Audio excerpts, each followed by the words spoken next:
Across the sky, two impossible facts confront you at once.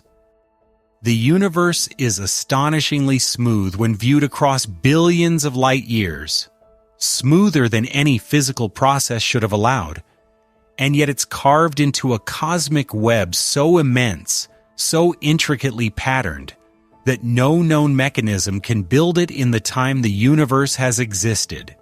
These two realities cannot both be true, and yet they are.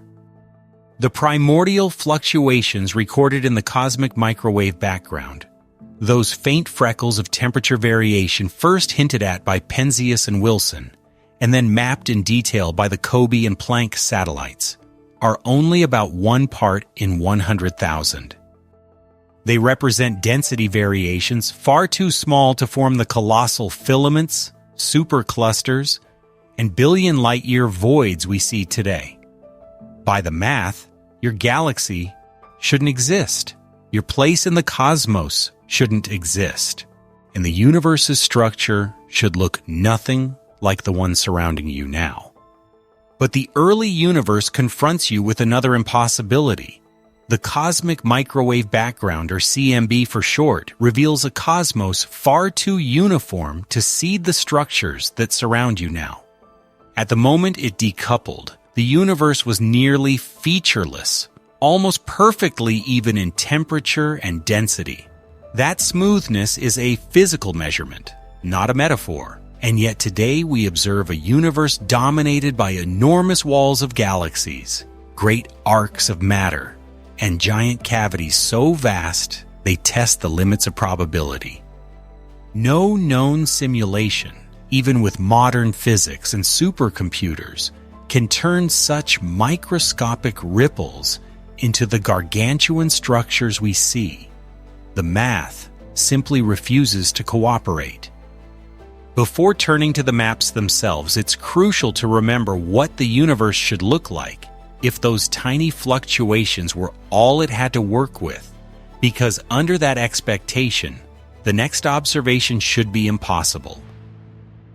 The Sloan Digital Sky Survey, a project that has mapped the positions of millions of galaxies, reveals a cosmic web, strands hundreds of millions of light years long, nodes where matter knots itself into clusters, voids so immense they resemble excavated cavities in the fabric of space. These patterns span scales so large that the tiny initial fluctuations we measure in the CMB cannot plausibly evolve into them under ordinary gravitational growth. The universe's smallest measurable imperfections somehow scaled into the largest structures the cosmos contains, and no one fully understands how. This isn't just a scientific problem. It cuts into the story you've inherited about how everything formed. If the early universe was too smooth, and the later universe is too structured, then something is missing in the story linking the two. Either the early cosmos wasn't what we think it was, or the forces shaping structure are stranger than the physics currently allow. And if our framework for understanding the universe's shape is incomplete, then the assumptions used to estimate its history, including the timeline that leads to you, may be built on unstable ground. So how did a universe that began in near-perfect uniformity grow into a universe that appears deliberately patterned? And why does the structure of the universe make so little sense? To find out, we must return to the first crack in our intuition, the moment the universe's structure stopped obeying its own rules.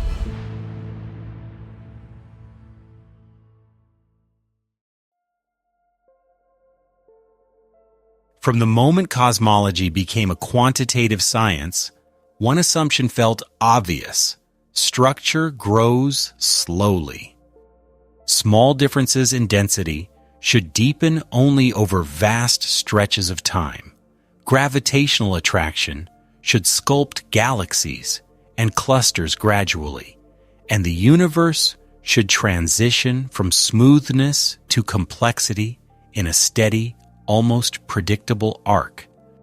This intuition mirrors the world we know. clouds thickening, rivers carving canyons, continents shifting. But this expectation shatters the moment we compare what the early universe measured with what the present universe reveals. The universe does not evolve gently. It leaps. To see why this leap breaks intuition, we return to the faint afterglow of the Big Bang, the cosmic microwave background. Before confronting what the satellites actually measured, we need to recall why any variation in the early universe matters at all, because those ripples set the starting line for everything that follows. Their amplitude determines how fast matter gathers when the first structures form and how the cosmic web eventually looks. With that orientation, we can now inspect the data that exposes the first contradiction. Those primordial temperature fluctuations, first hinted at by Penzias and Wilson's accidental discovery in 1965, and then mapped by the COBE satellite, were unbelievably small, about 1 part in 100,000. The Planck satellite later refined this measurement with stunning precision, but the story stayed the same. The early universe was almost perfectly smooth. These ripples were the seeds of all structure, but they were almost imperceptible. They were too weak to do the job they needed to do. And here the first major crack opens. If those early variations were truly so tiny, then gravitational collapse should have been agonizingly slow. Galaxies should have formed later. Clusters should have been smaller. The immense patterns spread across today's cosmos should not yet exist. On the basis of initial conditions alone, the universe's current structure is already a paradox. Resetting briefly clarifies why this mismatch is so severe. The CMB ripples represent density differences of just 0.001%. Gravity can amplify differences like these, but only at a limited rate, especially in a universe expanding as rapidly as ours did. There is a hard physical ceiling on how fast structure can grow, and the early cosmos was expanding too quickly to let such minuscule variations inflate into giant structures. Only by grasping their microscopic weakness can the contradiction strike with its full force. Now we can turn to the next anchor, the observational data that makes the paradox undeniable. Before looking at the galaxy maps, we must anchor ourselves in a simple expectation. If the early universe's ripples were as small as measured, then today's cosmos should appear almost unpatterned. Under that expectation, the next observation becomes impossible. The Sloan Digital Sky Survey, SDSS, which mapped millions of galaxies across the sky, revealed a universe that is anything but unpatterned. Galaxies cluster into filaments stretching hundreds of millions of light years. Sheets of matter sweep across space in vast planar formations. Nodes of superclusters condense at the intersections of these structures, and voids, immense, spherical, sometimes eerily symmetrical, punctuate the cosmic landscape. These features are not subtle. They are enormous, coherent, and shockingly organized. Their sheer size pushes the theoretical limits of how far matter could have arranged itself since the Big Bang. This is where the contradiction sharpens. The early fluctuations were far too weak to produce these structures in time. The universe grew structure faster than it should have been able to. Something in the story is missing. Scientists recognized this mismatch early and set out to test whether the known laws of physics could amplify such tiny ripples into the structures we observe. In the 1970s and 1980s, Yakov Zeldovich and Sergei Shandarin pioneered simulations of gravitational collapse, proposing the pancake model, the idea that matter collapses first into sheets, then filaments, then dense knots. The model captured the rough architecture of the cosmic web, a surprising success for early computational cosmology. But the model came with a warning. For these structures to form on time, the initial ripples had to be strong enough. And the CMB measurements suggested they weren't. Before advancing further, it's necessary to reaffirm the scale mismatch. The early universe's variations were microscopic. The cosmic structures we see today are macroscopic on scales that defy intuition. The leap between them requires amplification by factors the early data does not support. Without remembering this starting point, the contradictions of modern simulations lose their force. This matters because the next simulations were the first real attempt to grow structure from those tiny seeds. And they immediately revealed how insufficient those seeds truly were. But even these early warnings were only the beginning. As simulations grew more powerful, the contradiction only became harder to ignore. By the early 2000s, cosmologists launched massive numerical experiments, such as the Millennium Simulation, tracking billions of particles under the influence of gravity, dark matter, and cosmic expansion. These simulations produce stunning images, filaments, walls, voids, all emerging from simple physical laws. Yet matching the statistics of the real universe and the exact clustering strength, void sizes, filament lengths proved much harder. Simulations could mimic the broad architecture, but not the extremes. Structures in the real universe were still too large, too mature, too coherent. This forms the second crack in intuition. Even when given the correct physics, gravity, dark matter, and expansion, the universe simulated by our best tools still refuses to fully resemble the one we observe. It grows too slowly on the largest scales. There is something the models can approximate, but cannot reproduce. And this leads to the stakes for you. If the early fluctuations were too small, and if simulations require stronger seeds than nature provided, then our story of how your galaxy formed becomes unstable. The Milky Way, the cluster it sits in, the filament that houses that cluster, all of it depends on a growth history we cannot yet explain. This paradox does not just rewrite cosmology, it challenges the physical story of how the matter that became you ever gathered at all. The universe began too smooth to build the structures we see. Yet those structures undeniably exist, and explaining that contradiction is where the real story begins. To understand how this impossible transformation occurred, we must turn to the physics that tries, and often fails, to explain it.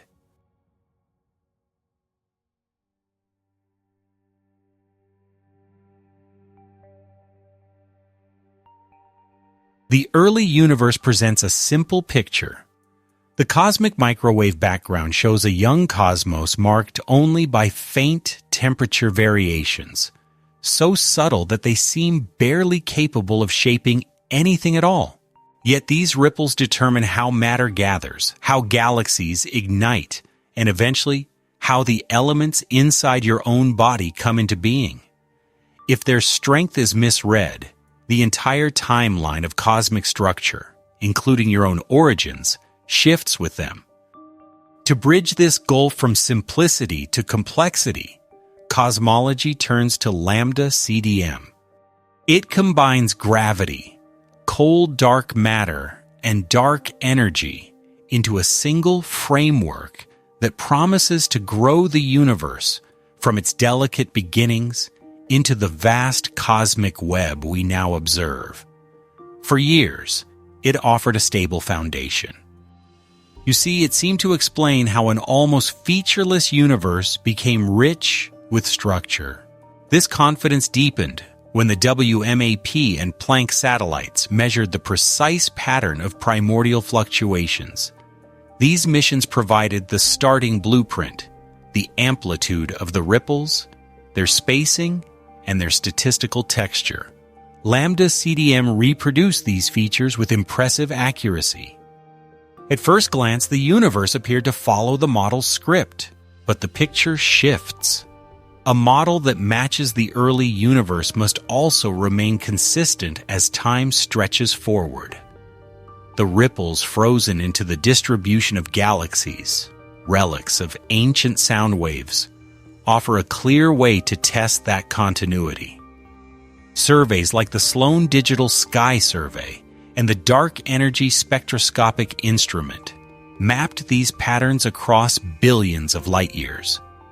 Once again, Lambda CDM landed exactly where the data pointed. Early conditions seem to echo reliably into the later universe. Here the strain becomes visible. The model succeeds with averages, but the cosmos is shaped by its extremes, and those extremes reveal the tension. When the James Webb Space Telescope looks deep into the early universe, it finds galaxies that appear too massive, too developed, and too chemically mature for the time available. Their stars ignite quickly, their structures form efficiently, and their evolution suggests that the primordial seeds were stronger than the model permits. These early systems do not simply test the model's limits, they press against them, and the strain continues to grow. If early galaxies assembled ahead of schedule, the universe's largest structures amplify the problem. The Sloan Great Wall and the Hercules Corona Borealis Great Wall stretch across distances that should never have been able to coordinate their growth. Inflation set a limit on the scales over which structure could remain coherent, yet these immense formations exceed it. Their size indicates that parts of the cosmos developed in concert at scales the model was not built to support. If these structures form earlier than expected, then the timeline that shaped your galaxy and the chemistry inside your own body moves with them. A shift in cosmic growth becomes a shift in your own cosmic ancestry. These tensions become clearer when the universe is allowed to evolve inside a simulation. Here, Lambda CDM receives its purest test. Billions of particles evolve forward from the primordial seeds exactly as the theory prescribes. In principle, the resulting cosmic web should resemble the one we observe, but it doesn't. Voids emerge less empty than expected, filaments less coherent, and dense regions never reach the strength mapped in real surveys. The discrepancies recur across simulations, suggesting not a flaw of computation, but a limitation of the model itself. Lambda CDM can trace the outline of the cosmos, but it struggles where the terrain becomes steep. And then the model falters. It explains the universe's infancy with remarkable fidelity, yet breaks down as the cosmos becomes more complex. The tension between prediction and observation grows into a quiet but decisive verdict. The standard framework cannot fully account for the structures that shape the universe we inhabit. The coherence at early times remains a triumph, but the later universe resists the rules. Something essential is missing, and the search for that missing piece begins where the standard model reaches its limit.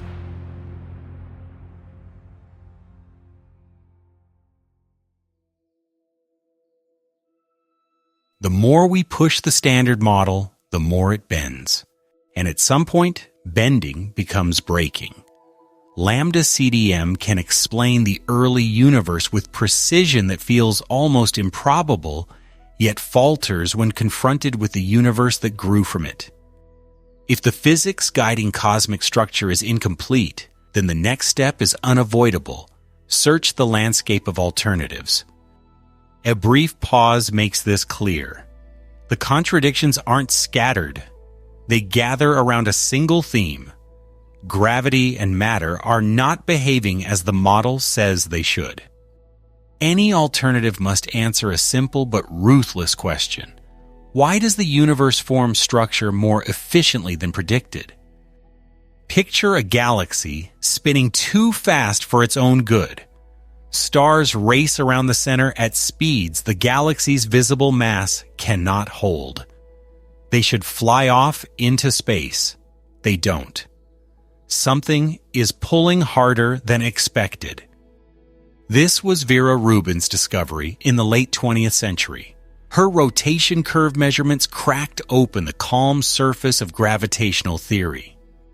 And into that crack stepped a proposal so audacious it split the field. Maybe gravity itself changes in the low acceleration regime of galaxies. Mordechai Milgram's Mond, modified Newtonian dynamics, dared to say what few would. Gravity might be wrong. Not slightly wrong, fundamentally different at the edge of galaxies. And the shocking part? It worked. Mond predicted galaxy rotation curves without dark matter halos, without tuning, and without guesswork.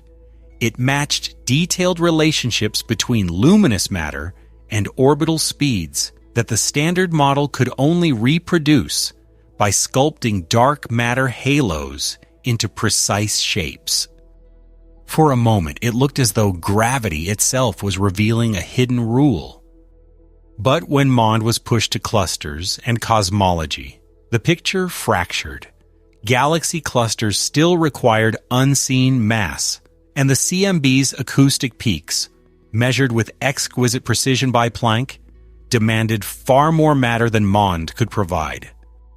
Attempts like TiVe's extended Mond into relativity, but the theory could not bridge galactic success and cosmic scale evidence.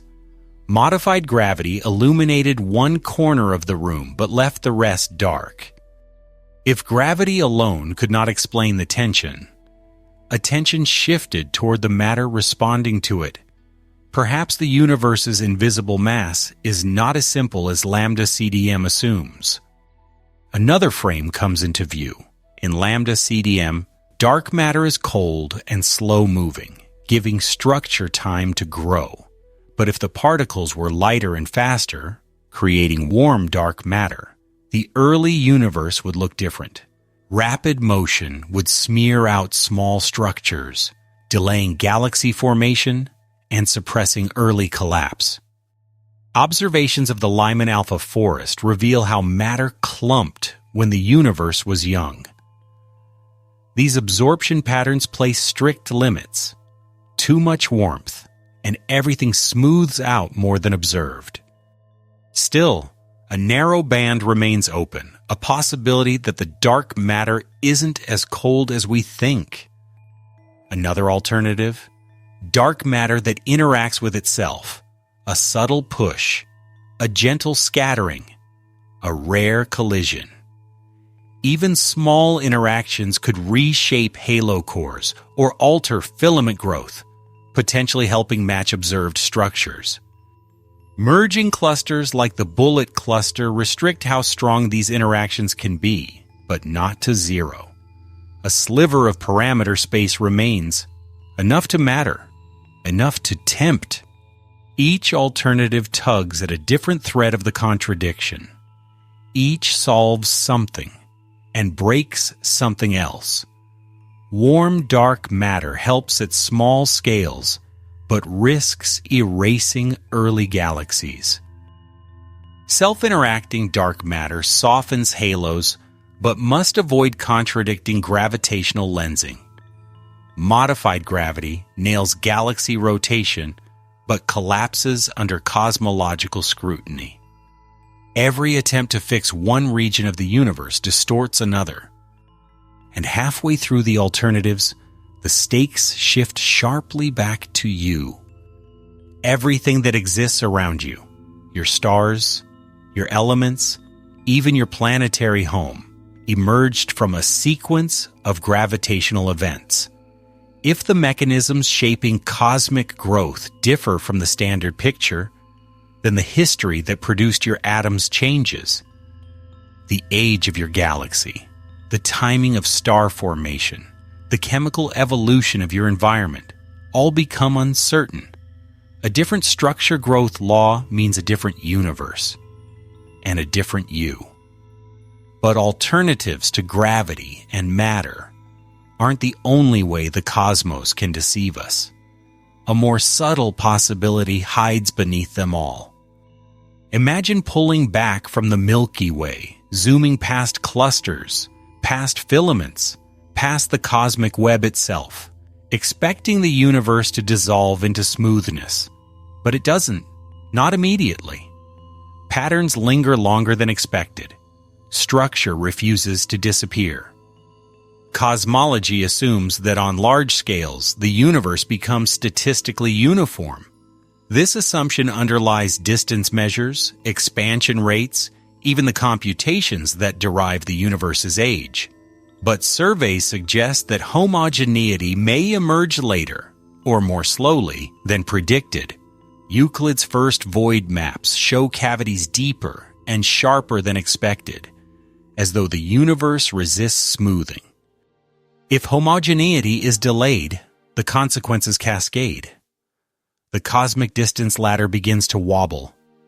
Measurements of expansion become harder to interpret. Even the geometry of space-time must be reconsidered. The equations that trace your atoms backward in time would rest on a softer foundation than cosmology has assumed. Yet this path, too, hits limits. The Planck mission's constraints on non-Gaussian features restrict how wild the primordial density field could have been. Weak lensing surveys like DES and KIDS map mass with high precision, revealing patterns consistent with near homogeneity on very large scales. Just not as quickly as Lambda CDM suggests. The transition happens, but the universe drags its feet. Alternatives pile up, each illuminating something true, each missing something essential. Modified gravity reveals galactic precision. Dark matter variants reveal new modes of structure formation. Homogeneity challenges reshape cosmology's background. None deliver the unified picture the universe demands. And a pattern becomes impossible to ignore. Every successful idea, even partially successful ones, modifies the efficiency or timing of structure growth. It's as though the universe is whispering that the seeds of matter were either stronger, richer, or more correlated than our model permits. Yet no alternative solves the paradox. Not one. Every alternative clarifies part of the problem, but none resolve the central contradiction. The universe grows structure too well for the laws we have assigned to it. And that failure forces us toward a deeper frontier, one that lies beyond gravity, beyond matter, beyond the assumption of a smooth cosmos. The next act takes us to the most ancient moment we can access, the birth of the initial conditions themselves. If the alternatives fail, then the answer must be older than dark matter, older than structure, older than the universe we see. Something in the beginning wrote rules we have not yet deciphered.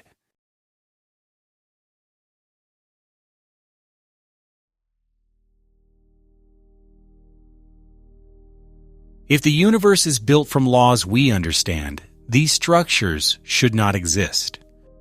Structures of impossible scale stretch across the cosmos, walls, filaments, and superclusters so vast that no known physics should have assembled them in the time available. The earlier acts revealed every crack in familiar explanations. Gravity strains. Dark matter adapts but never fully cooperates. And alternative theories fracture under the same weight. When all conventional paths fail, the search pushes outward to stranger ground, to ideas that redraw the universe itself. But before stepping into that strangeness, imagine drifting inside a void, a sphere of near emptiness, hundreds of millions of light-years wide. The walls around you lie faint on the horizon, curving away into darkness. From this vantage, the cosmic web looks less like a random pattern and more like the shadow of something ancient. The frontier begins with that feeling, that the universe's structure may be telling us about space itself. Topology is the first doorway. It asks a question simple enough to sound impossible. What if the universe wraps around on itself? Space could be finite yet unbounded, shaped so that straight paths loop, distant regions connect, and patterns repeat across the sky. In principle, a photon released after the Big Bang could circle the cosmos and return from behind. Missions like WMAP and Planck have searched for the mirrored circles this would create in the cosmic microwave background. None have appeared. But the absence of simple signatures does not close the door. Clean, symmetrical topologies would leave crisp repeats. More intricate shapes, those twisting through higher dimensions or bending unevenly, would leave subtler marks. Distortions too tangled to align perfectly yet strong enough to influence structure on cosmic scales. The cosmic web under such geometries might reflect space's hidden architecture, filaments stretched along unseen axes, voids bent by global curvature, superstructures arising from geometry rather than improbable gravitational growth. Even a slight twist in the universe's shape could guide how matter gathers, stretching filaments along hidden axes laid down at the beginning. Observations of quasar alignments, faint polarization patterns, and improbable straight-line filaments have sparked quiet debates about this possibility. None are conclusive. Each sits at the boundary of noise. But the frontier is often made of such boundaries, the places where a signal could vanish with better data, or could reveal a global rule woven into space. Now imagine going back, not across space, but back through time, toward an era when the universe flickered with quantum noise. Inflation addresses the contents of those earliest moments. If Act 3 showed how classical physics struggles to grow the universe we see, this frontier asks whether the seeds themselves were richer than the simplest models assume. Inflation, the rapid expansion that stretched the newborn universe, normally smooths irregularities, leaving only tiny fluctuations in the CMB. But inflation is not a single, rigid idea. It is a landscape of possibilities. Picture the universe in its first instant. Space swells faster than any signal can cross it. Quantum ripples freeze into place, stretch to cosmic scales. In the simplest story, these ripples are mild, small wrinkles that later grow into galaxies. But some versions of inflation permit rare departures from perfect uniformity, brief hesitations in the field's motion, interactions between multiple fields, or uneven patches where fluctuations briefly amplify. These enhanced seeds would not disrupt the CMB's global uniformity. The background we measure is an average across the entire sky. But they could dramatically accelerate structure formation. A slightly stronger early patch becomes a filament sooner, a cluster sooner, a gravitational anchor sooner. Repeated across millions of light years, even a handful of stronger seeds could produce the universe we see, the one that grows structure too well for ordinary fluctuations to explain. Observations place firm limits on how strange these primordial patterns could have been. Planck's measurements of non-Gaussianity narrow the space of possibilities, but they do not eliminate every path. A narrow corridor remains small but real, where inflation could have planted rare, potent seeds without betraying itself in the cosmic microwave background. In that corridor, The origins of the cosmic web shift from classical growth to quantum ancestry. Between topology and inflation lies a shared implication. The universe's structure may not be emergent. It may be inherited. That realization demands a pause. If the cosmos grew from seeds textured by quantum events or guided by global geometry, then everything you see, your galaxy, your stellar neighborhood, even the matter in your body, arose from rules encoded long before gravity began its slow work. The familiar tools of cosmology describe how structure evolves, but not necessarily how it began. Imagine inflation as a sculptor and topology as the stone. Gravitation carves the details over billions of years, but the underlying form, the contours that guide every cut, may have been present from the start. The cosmic web could be not an accidental creation, but a structure revealed, its design imprinted before the universe was transparent. As this act nears its end, the paradox resurfaces sharper than before. The universe grows structure too effectively for the seeds we measure, yet too subtly for frontier ideas to declare themselves openly. Every path, geometry, primordial imprints, offers an opening but not an answer. Each frontier widens the mystery rather than closing it. And so the question deepens. If the universe's largest structures echo conditions older than space-time itself, then the story we tell about cosmic beginnings is incomplete. If those echoes are real, then every galaxy, every filament, every atom may be an aftershock of a world that no longer exists. What could possibly come before the beginning?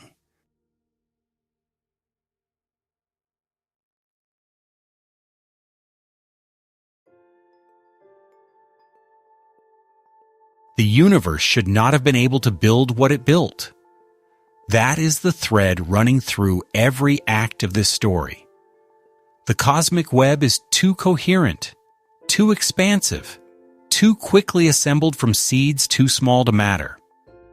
The contradiction has survived every test: gravity, dark matter, alternative physics, topology, even the earliest whispers of inflation. And yet, here it stands, etched across the sky in filaments hundreds of millions of light years long. There is a temptation at this point to look for a single culprit, a missing parameter, a hidden particle, a slight mismeasurement in the microwave background. But the deeper you go, the harder it becomes to believe the problem lies with any one piece. Every adjustment fixes something, breaks something else, and leaves the core contradiction untouched. The universe grows structure better than the laws we assign to it. So what do you do when every known explanation falls short? You return to the paradox itself, not to resolve it, but to see what it reveals. One way to view the contradiction is to imagine the universe as a young system given an impossible task. Tiny fluctuations, barely 1 part in 100,000, must somehow blossom into galaxies, clusters, and superclusters within a cosmic blink. Gravity alone cannot do it. Dark matter helps, but still falls behind. Modified gravity sharpens the edges, but doesn't fill the gaps. Even early inflation has limits on how wild those first seeds were allowed to be. Yet the universe accomplished the task anyway, as though following instructions we have not yet found. Another way is to imagine that structure formation is not a process, but a memory. The cosmic web may not simply be the outcome of physical growth. It may be the imprint of something that predated it. Patterns older than our universe, woven into space before the first particles appeared, quietly guiding matter into its present form. a map left behind by conditions we cannot observe. Or perhaps the issue isn't the mechanisms at all, but our expectations. We picture the universe as a smooth, simple expanse that slowly grows structure. But what if complexity was never the exception?